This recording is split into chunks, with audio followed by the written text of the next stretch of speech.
कभी सोचा है कि अगर तुम किसी बार में गए और बाहर निकलते ही मौत तुम्हारा इंतजार कर रही हो तो क्या होगा? और सिर्फ इतना ही नहीं, अंदर भी मौत धीरे धीरे तुम्हारे करीब आ रही है। अब तुम खुद को कैसे बचाओगे?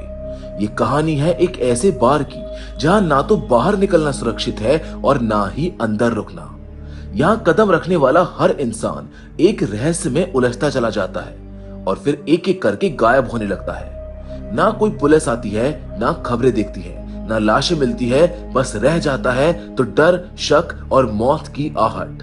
और सबसे बड़ा सवाल ये है कि क्या मौत बाहर से आ रही है या वो पहले से ही इनके बीच में मौजूद है? आइए जानते हैं इस रहस्यमय कहानी को, जिसका नाम है the bar. The bar release हुई थी 2017 में। ये अपने यूनिक कंटेंट के लिए जानी जाती है। इसको IMDb पर काफी अच्छा रेट भी किया गया है। तो चलिए अब समय को और ना गवाते हुए शुरू करते हैं इस अमेजिंग सी स्टोरी को। Hollywood silver screen presenting the bar. कहानी की शुरुआत होती है एक बार से, जहां एक आदमी आता है जिसका नाम सरगे है। जैसे वो अंदर कदम रखता है, ठीक उसी पल एक दूसरा आदमी बार के दरवाजे से बाहर जाता है और बाहर निकलते ही उसे कोई गोली मार देता है। उसकी लाश जमीन पर गिरते ही वहां पर मौजूद लोग डर के मारे भाग खड़े होते। किसी को कुछ भी समझ में नहीं आता है कि गोली आई कहां से और चलाई किसने। देखते ही देखते पूरा इलाका सूना हो जाता है। अब बार के अंदर कई लोग फंस चुके हैं जो पूरी तरह डरे हुए हैं। किसी को समझ नहीं आ रहा है कि अब क्या करें। तभी एक आदमी पुलिस को कॉल करने की कोशिश करता है, लेकिन उसके फोन में नेटवर्क ही नहीं होता। इसी बीच एक और आदमी अंदर से बाहर की ओर लाश को देखने जाता है और तभी फिर से गोली चलती है और वो आदमी भी वहीं पर ढेर हो जाता है। ये सब देखकर अंदर खड़े लोग अब बुरी तरह घबरा जाते हैं। डर, हैरानी, उलझन और इस माहौल में बार के अंदर मौजूद एक लड़की एलिना सबको सुझाव देती है कि क्यों ना टीवी ऑन करके न्यूज देखी जाए। सबको उम्मीद होती है कि शायद उन्हें कुछ जानकारी मिल जाएगी। वो टीवी ऑन करते हैं, लेकिन चौंकाने वाली बात तो ये है कि वहां इस हादसे की कोई खबर है ही नहीं। और जब इन सबकी नजर दोबारा से बार के बाहर पड़ती है तो जो दो लाशें वहां पर थी वो भी अब गायब हो चुकी होती हैं। सिर्फ लाशें नहीं, उनके खून का एक भी कतरा तक नहीं था वहां पर। ये देखकर सब लोग और ज्यादा डर जाते। उनको समझ ही नहीं आता कि आखिर ये चल क्या रहा है। तभी सैतूर, जिसने पुलिस को कॉल किया था, वो कहता है कि मुझको लगता है कि कोई नहीं चाहता कि हम में से कोई भी इस बार से बाहर जाए। अब सरगियो बोलता है कि कहीं ऐसा तो नहीं कि हम में से कोई एक कातिल हो या फिर कोई ऐसा आतंकवादी जिसके पास कोई खतरनाक बम हो और पुलिस उसको गोली मारना चाहती हो। इतना सुनते ही एक आदमी जिसका नाम होता है नाचो चुपचाप अपने बैग को अपने पैरों से छुपाने लगता है, लेकिन ये हरकत सरगियो की नजर से बच नहीं पाती है। वो सबको बताता है कि नाचो को छुपा रहा है। लोग उसका बैग छीन लेते हैं और जब उसको खोला जाता है तो उसमें सिर्फ उसके कपड़े और एक हार्ड डिस्क निकलती है। नाचो सफाई देता है कि मैं एक एड एजेंसी में काम करता हूँ। ये डिस्क मेरे काम की फाइल से भरी हुई है, इसमें किसी के लिए कोई खतरा नहीं है। मगर अब किसी को किसी पर भरोसा नहीं रहा। एलिना गुस्से में आकर उसकी हार्ड डिस्क तोड़ देती है और जब देखा जाता है कि उसमें सच में कुछ भी खतरनाक नहीं होता तो नाचो उस नुकसान से टूट जाता है। उदासी में डूबा नाचो बार के काउंटर की ओर देखता है और वहां उसको एक ब्रीफकेस नजर आता है। वो जोर से पूछता है कि ये ब्रीफकेस किसका है। तभी सरगियो आगे आता है और दावा करता है कि वो ब्रीफकेस उसका है। लेकिन इससे पहले कि सरगियो उस ब्रीफकेस को उठा पाता, बार की ओनर अंपारो उसको रोक देती है। लेकिन उसी पल एक और आदमी जिसका नाम इजराइल है, बिना किसी की परवाह किए उस ब्रीफकेस को खोल देता है। ब्रीफकेस के खुलते ही सब लोग चौंक जाते हैं क्योंकि उसके अंदर औरतों के कुछ कपड़े निकलते हैं। सब अभी सोच ही रहे होते हैं कि तभी वॉशरूम से अजीब सी आवाजें आने लगती हैं और जब लोग बाथरूम का दरवाजा खोलना चाहते हैं तो उनको पता चलता है कि वो तो अंदर से लॉक है। बड़ी मुश्किल से दरवाजा तोड़ा जाता है और जब वो अंदर झांकते हैं तो वहां पर एक भारी भरकम आदमी बेहोशी की हालत में पड़ा होता है। दरअसल कहानी की शुरुआत में ये आदमी खास तवा वॉशरूम में आया था और तब से यहीं पर बेहोश पड़ा है। उसके पास एक इंजेक्शन भी पड़ा होता है जिसे एलिना उठा लेती है। अभी ये सब समझने की कोशिश कर ही रहे होते हैं कि बाहर से अचानक गाड़ियों की आवाज आने लगती है। सब गेट की ओर भागते हैं और देखते हैं कि कुछ आर्मी ऑफिसर्स पहुंच चुके हैं जिनके चेहरे पूरी तरह से ढके हुए हैं। सबको लगता है कि शायद मदद मिलने वाली है, लेकिन वो अफसर वहां टायर्स का ढेर लगाते हैं और उन्हें आग लगा देते हैं और बिना कुछ बोले वहां से चले जाते हैं। तभी टीवी पर न्यूज फ्लैश होती है। बताया जाता है कि शहर के एक बड़े हिस्से में आग लगी है और उसको सील कर दिया गया है। बार के अंदर फंसे लोग अब समझ नहीं पा रहे थे कि आखिर सरकार सच छुपा क्यों रही है या कुछ और बड़ा चल रहा है। उसी वक्त बाथरूम में पड़ा आदमी अचानक उठकर बाहर आ जाता है, लेकिन उसका चेहरा अब डरावना हो चुका है। आंखें अजीब सी लाल है, शरीर बुरी तरह सूजा हुआ है। वो कांपती आवाज से बस एक बात कहता है, डोंट टच मी, और उसी पल वो जमीन पर गिरकर मर जाता है। लोग उसका मोबाइल उठाते हैं और तब एक चौंकाने वाला सच सामने आता है। वो आदमी एक आर्मी अफसर था।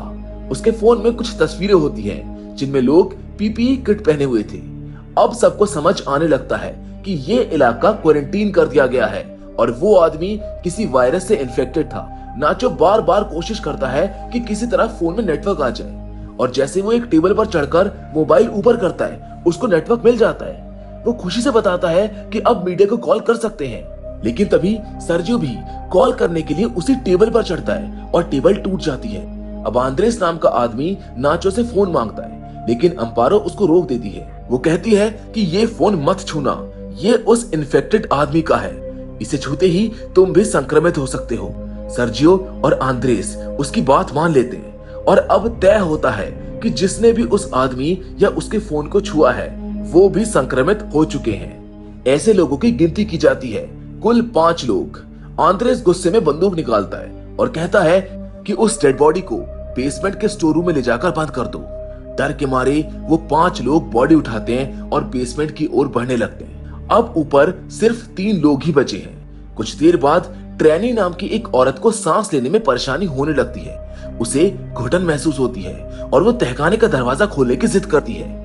जब कोई उसकी बात नहीं सुनता है तो वो खुद आगे बढ़ती है। तभी वहां पर रखी हुई कुछ बोतलें गिर जाती है और उनका लिक्विड जमीन पर फैलने लगता है। वो लिक्विड एक ओर बहता हुआ पास की ही पुरानी ड्रेनेज लाइन तक पहुंच जाता है। अब सबकी नजर उस ढक्कन पर टिक जाती है। उम्मीद की एक नई किरण जागती है, शायद इसी रास्ते से वो बाहर निकल सकते हैं। इजराइल आगे बढ़कर ढक्कन खोल देता है। वो खुद को ऑयल लगाता है ताकि वो आसानी से फिसल सके, लेकिन ड्रेनेज बहुत टाइट होता है और वो उसके अंदर फंस जाता है। और तभी बार के अंदर गोलियों की आवाज गूंजने लगती है। हर कोई दहशत में होता है, लेकिन सवाल यह है कि वो कहां पर है और कितने लोग जिंदा बचेंगे। नीचे तहखाने में खड़े इन लोगों को अचानक ऊपर से धुआं उठता दिखाई देता है। धुआं देखकर सबका दिल कांप उठता है। वो समझ जाते हैं कि शायद ऊपर जो 3 लोग बचे थे उन्हें मार दिया गया है और बार को जला दिया गया है। उधर इजराइल अब भी ड्रेनेज पाइप में बुरी तरह फंसा हुआ होता है। सबसे पहले ये लोग उसे किसी तरह खींचकर बाहर निकालते हैं और कुछ घंटों के बाद जब आग की लपटें शांत होती है तो ये लोग ऊपर जाने का फैसला करते हैं। जैसे ही वो बार के अंदर पहुंचते हैं तो चारों तरफ सिर्फ राख बची होती है। पूरा बार जलकर खाक हो चुका होता है। जहां नाचो को वहां जमीन पर अपनी गन पड़ी मिलती है, जिसे वो चुपचाप उठाकर अपने पास रख लेता है। अभी ये लोग वहां का मुआयना कर ही रहे होते हैं कि तभी कुछ लोग बाहर से इस जगह को पूरी तरह सील कर देते हैं। ये सब बेहद खामोशी से उनको देखते रहते हैं, क्योंकि अगर किसी को भनक भी लग गई कि अब भी 5 लोग जिंदा है तो शायद उन सब का भी सफाया कर दिया जाएगा। उसी वक्त एक पुराना मोबाइल फोन बजने लगता है। ये वही फोन था जो उस मोटे आदमी का था जो कुछ देर पहले संक्रमण की वजह से मारा गया था। अलीना फोन उठाती है और उसकी व्हाट्सएप चैट्स पढ़ने लगती है। एक चैट में कोई उस आदमी से पूछ रहा होता है कि क्या वैक्सीन लेने के बाद उसकी तबीयत में कुछ सुधार हुआ।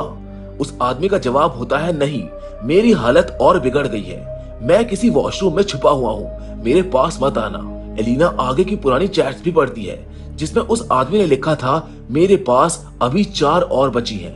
अब उसकी आंखों में उम्मीद की चमक लौटती है। उन्हें लगता है कि हो ना हो ये इंजेक्शन ही इस वायरस की वैक्सीन है। ये जानकर सबके चेहरे पर थोड़ी राहत दिखती है, लेकिन साथ ही सवाल भी उठता है कि अगर उसने वैक्सीन ली थी तो फिर उसकी मौत कैसे हो गई। अचानक वही फोन फिर से बजने लगता है, लेकिन इससे पहले कि वो कॉल रिसीव हो फोन की बैटरी खत्म हो जाती है और वो बंद हो जाता है। अब सभी किसी न किसी तरह फोन को चार्ज करने की तरकीब निकालने लगते हैं।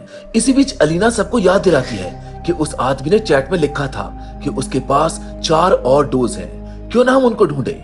फिर सब वापस नीचे स्टोर रूम में जाते हैं जहां उसकी लाश रखी हुई थी, लेकिन वहां उन्हें कोई वैक्सीन नहीं मिलती है। अब ये लोग वापस उसी वॉशरूम की ओर बढ़ते हैं जहां पर वो आदमी पहले छुपा हुआ था, और वहां उन्हें इजराइल मिल जाता है जिसके हाथ में वो वैक्सीन होती है। इजराइल अब सभी से एक बलिदान मांगता है। वो कहता है कि हम 5 हैं और वैक्सीन सिर्फ 4, किसी एक को पीछे रहना होगा।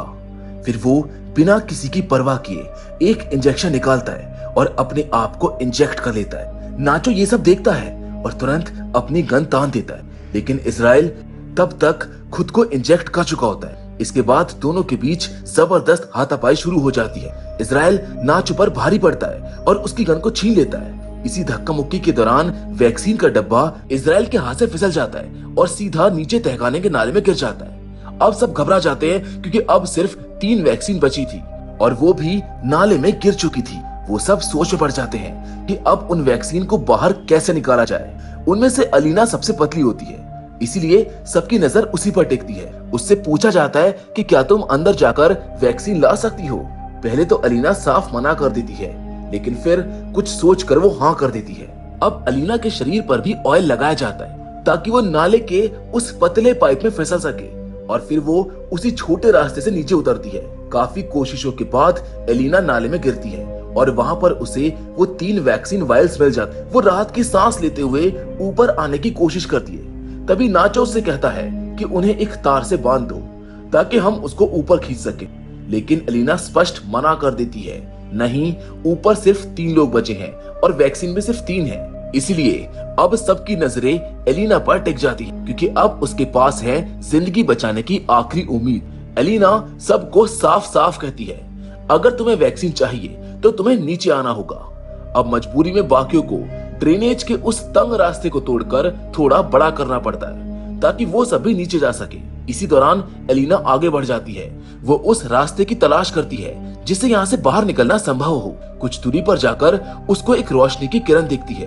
वो सतर्कता से वहां पर पहुंचती है और सबसे पहले उन 3 बचे हुए इंजेक्शंस को एक छोटे से गड्ढे में छुपा देती है। इसके बाद वो पास ही में बनी सीढ़ियों से ऊपर चढ़ती है जहां से उसे बाहर की दुनिया दिखाई देती है। वहां बहुत सी पुलिस फोर्स मौजूद है जो अब तक उसके 3 साथियों की जली हुई लाशों को ठिकाने लगा रही होती है। अब सीन यहाँ से कट होता है और हमको दिखाया जाता है कि ऊपर मौजूद बाकी 4 लोग किसी तरह ड्रेनेज से नीचे उतर जाते हैं। जैसे ही सब नीचे पहुंचते हैं, इजराइल और नाचो के बीच फिर से बहस छिड़ जाती है जो धीरे धीरे एक भयंकर झगड़े में बदल जाती है। और इस बार नाचो गन छीनकर इजराइल को वहीं गोलियों से भून देता है। अब गन नाचो के पास है और बाकी सब उससे डरने लगते हैं। नाचो अब सिंदूर को गन पॉइंट पर लेता है और एलिना से वैक्सीन की जगह बताने को कहता है। वो कहता है कि हमारे पास सिर्फ 3 डोज हैं और अगर ये मर गया तो हमारे तीनों की जान बच सकती है। अब एलिना सभी को उस जगह पर ले जाती है जहां पर उसने वैक्सीन छुपाई हुई थी। जैसे जैसे वो लोग आगे बढ़ते हैं, नाचो और एलिना आगे, जबकि सेंतूर और ट्रिनी पीछे चल रहे होते हैं। जहां अचानक से ट्रिनी रुकती है और सेंतूर को पानी में डुबाकर मारने की कोशिश करती है ताकि वैक्सीन बांटने की उलझन ही खत्म हो जाए, लेकिन नाचो उसे ऐसा करने से रोकता है। ट्रिनी कहती है, तुम मुझको गोली मार दो ताकि तुम 3 बच सको। नाचो उसकी ओर गन तान देता है, लेकिन वो ट्रिगर दबा नहीं पाता है। इसके बाद ट्रिनी खुद उससे गन छीनती है और थोड़ी दूर जाकर खुद को गोली मार लेती है। अब सिर्फ 3 लोग बचे हैं, नाचो, एलिना और सेंतूर, और संयोग से तीनों के पास एक एक इंजेक्शन है। लेकिन जैसे वो खुद को इंजेक्ट करने वाले होते हैं, अचानक इजराइल फिर से सामने आ जाता है। वो अभी भी जिंदा होता है और आते ही सेंतूर को मार देता है। अब इजराइल की आंखों में पागलपन झलकता है। वो नाचो और एलिना की जान के पीछे पड़ जाता है। तभी सामने सीढ़ियां दिखती हैं जो शायद उन्हें बाहर की ओर ले जाती है। नाचो और एलिना तेजी से सीढ़ियों की तरफ भागते हैं, लेकिन तभी एलिना के हाथ से वैक्सीन फिसलकर नीचे गिर जाती है। अब चूंकि इजराइल भी उन्हीं के पीछे सीढ़ियों पर चढ़ रहा है, वो नीचे उतरकर वैक्सीन नहीं ला सकते। तभी नाचो अपना इंजेक्शन एलिना को दे देता है। वो एलिना से कहता है कि तुम यहाँ से बाहर निकल जाओ, लेकिन इजराइल अब नाचो को पकड़ लेता है और दोनों एक दूसरे को नीचे रखते हुए उसी गहराई में गिर जाते हैं और वहीं पर उनकी मौत हो जाती है। अब एलिना अकेली बची है। वो चुपचाप बची हुई वैक्सीन खुद को इंजेक्ट करती है और ऊपर की ओर चढ़ती है, और जैसे वो ड्रेनेज के ढक्कन को खोलती है, बाहर की दुनिया उसकी आंखों के सामने होती है। एक ऐसी दुनिया जो अब पूरी तरह से सील की जा चुकी है। वो बाहर निकलती है, कमजोर, थकी हुई, लेकिन जिंदा। उसे वहां पर कुछ लोग दिखते हैं। आम नागरिकों की भीड़। तभी एक अजनबी औरत उसकी हालत देखती है और अपनी जैकेट उसके ऊपर डाल देती है। अलीना कुछ भी नहीं कहती, वो बस धीरे धीरे उस भीड़ के अंदर खो जाती है और यहीं ये रहस्यमय कहानी खत्म हो जाती है। एक बार के अंदर फंसे उन कुछ लोगों की, जिन्हें नहीं पता था कि वो किस जाल के अंदर फंस चुके हैं। एंड में पता चलता है कि वो मोटा आदमी एक आर्मी ऑफिसर था जो किसी वायरस से इन्फेक्टेड हुआ, जिसको शायद किसी बायोलॉजिकल वेपन के तौर पर टेस्ट किया जा रहा था। शायद सेना की गलती से वो आउटब्रेक हुआ, जिस वजह से वो आदमी इन्फेक्टेड हुआ और उसकी जान चली गई। और जब सच्चाई सामने आई तो उस पूरे इलाके को सील कर दिया गया, अपनी गलती छुपाने के लिए।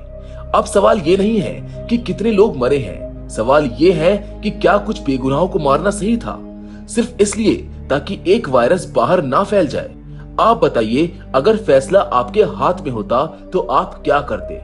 बाकी फिलहाल आज की इस वीडियो में बस इतना ही, लेकिन हम आपसे फिर से जरूर मिलेंगे, और वो भी एक और नई इंटरेस्टिंग कहानी के साथ। पर हमेशा की तरह तब तक के लिए धन्यवाद।